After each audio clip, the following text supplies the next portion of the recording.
going to have a prayer to be led to us by Ate Angel. Ate Angel, pray na Ate Angel. God bless us all. Amen. Amen. So, sit down, student. So, now, good afternoon, students. Good afternoon, ma'am. I live. Okay, now sit properly and I am checking your attendance. So, because we are going to sing a song entitled Eng2. Are you familiar with the song? Yes. Okay, very good. So now, 1, 2, 3, go! There was a farmer, I have here a short story. So you are going to read the short story and recognize the words which are underlined in the story.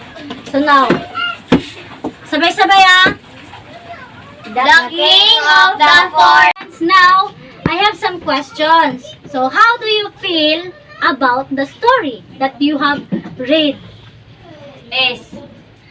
How do you feel about the story? There is not no part of in. How do you feel about the story? Sad? Happy? Happy. Happy? Sige, tindog. Tindog. Miss Annalyn. Sige. Happy kayo. Uman akong karabaw. Okay, very good. Ikaw, princess.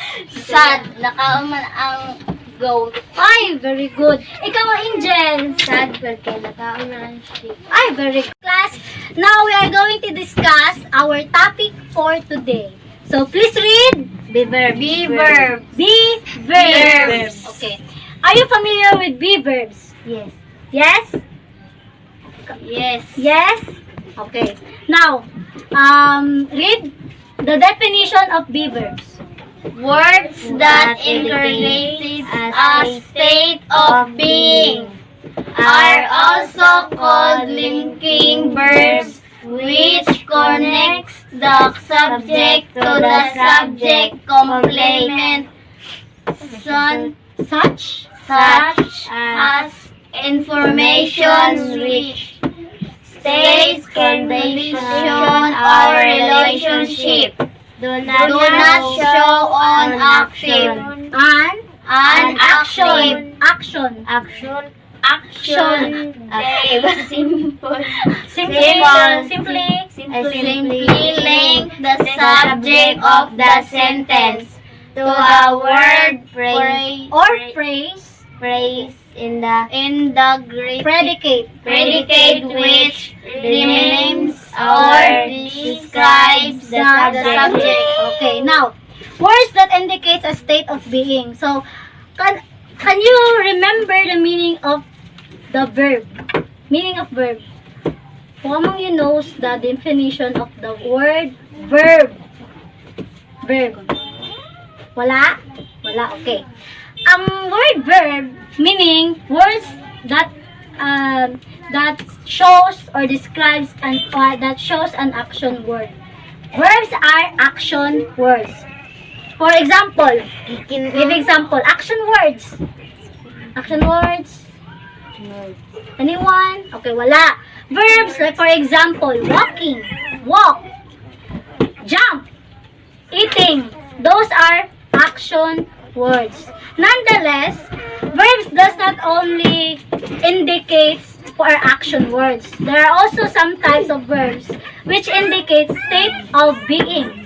State of being meaning kung unsa ang subject, asa ang subject, it describes the subject, or it also called subject complement. So now, the be verbs does not show an action. So, wala siya action. Nag-indicate siya ang state of being. Simple link the subject. So, these be verbs, they are also called linking verbs. So, they do not show any action, but they just link the subject to the complement, to the subject complement. So, now, for the be verbs are, so, read. Is, are, was, were. So, are you familiar with these words? Yes. Yes. Or what? Oh, no. Yes. Yes. Tapos, you are not familiar with the definition of be verbs. Yes. Yes. Yes. Okay, now, is, are, was, and where. where. So, we are going to discuss how are you, okay, now we are going to identify what appropriate be verbs to be used in a particular sentence. Like, for example, I will give you some examples. Now, read. I am a doctor. So, you can see the word am here. So, I have a table here for you to easily recognize and be familiar of what particular be verbs you are going to use in a sentence. So, I have a table here. Yan. So, you can see person, first singular. I. The word, the subject now is I. Now, the subject meaning, the doer of the action word, or even the noun of in the sentences. Kaya ni, I am a doctor. So, ang subject nato dira is I. Anong subject? Now, ang iyang be verbs na gamit in the sentence. Because as you can see in the table, subject I, present tense am, past tense was. Okay. Why is it that the word was is not being used in this sentence? Why is it dili na siya pwede I was a doctor? May mo siya pwede siya I was a doctor or dili? Dili. No, why? Why? Complex sentence. Why? Because if past tense, you can see a word which indicates time. For example, yesterday. Yesterday, last night, last month, last day. If that words are in a sentence, then you are going to choose, you are going to select the be verbs was and where. May past tense maning was and where, di ba? Was is the past tense of is. Tama ba? Where is the past tense of are? Okay. Now, dire. Another example. I am sleeping. Okay. You see the be verbs am. Unsa yung gisundan? I, the word I. So, you can also you can refer to this table. Kung am, ginasundan jud sa am is I. Always jud na. But in the present tense only. Kay kung nakabutan dira na word which indicates time. For example, last night. So, I am sleeping last night. So, dili na ka. Magamit pa ba kaning am or dili? Okay. Like for example, I am sleeping. So, you can see the word am here. So, if the present tense, magsunod jud ang am sa I in the present tense. But, if in the sentence na ay word nga naga-indicate og time, it express time. Like for example, na siya, I am sleeping last night. Are you going to use am or not? Not. Rather, you will use be verb was. Very good. I was, kani siya, mahimo na siyang I was sleeping last night. As long as na mga words nga indicate of time, para na last night, last month, yesterday. So, you will use the past tense form of the be verb. Okay. Okay, now, another example. She is a nurse. She is a nurse. Now, is the be verbs used in the sentence. So, why is it is being used in the sentence? Anong is man? Anong dili man pwede are? Was and where? Because if you are going to select the proper be verbs to be used in a sentence, you will going to find the subject first. for you to identify if the be verbs you are going to use if is singular or plural. Can you still remember the rules of subject-verb agreement? Are you familiar with subject-verb agreement? Yes. Yes. Sige, ingon nato dito. So, ang subject-verb agreement, nagaingon siya, it states that if the subject Is. if the subject is singular, the verb or even the be verbs you are going to use, kay ang be verb man ang tapad niya, you will also use singular. If ang subject plural, imong be verbs will also be in plural. So now, she, singular or plural? Singular. Singular, very good, dara. He, she, it. Subject nato. So, singular. Third person, singular. So, meaning sa singular. Meaning singular. Single. Single lang siya. Isa lang iyang ginapasabot. Now, so, is or was, imuhang choice. Now, wala man siya. So, she is a nurse. So, are nabe words nga naga-indicate og time? Dire? Wala. Wala last night, wala yesterday. So, automatic, imong i-choose is the present tense of the be verb, which is is. Okay, now, another example. The moon is in the outer space. Okay. Which is the subject of the sentence? The subject Is. subject. The subject is the moon. The moon. Is the moon singular or plural? The moon. Plural. Plural? Plural. Singular. The moon is singular. Kaya atong rules sa nouns. Kung with S, unsa gani ang sa nouns with S, plural o singular? Singular. Plural. Like for example, bag. Diba, isa lang siya, singular. Ang iyang plural, bags. Oh, so with S ang sa noun. Aron, the moon, singular or plural? Singular.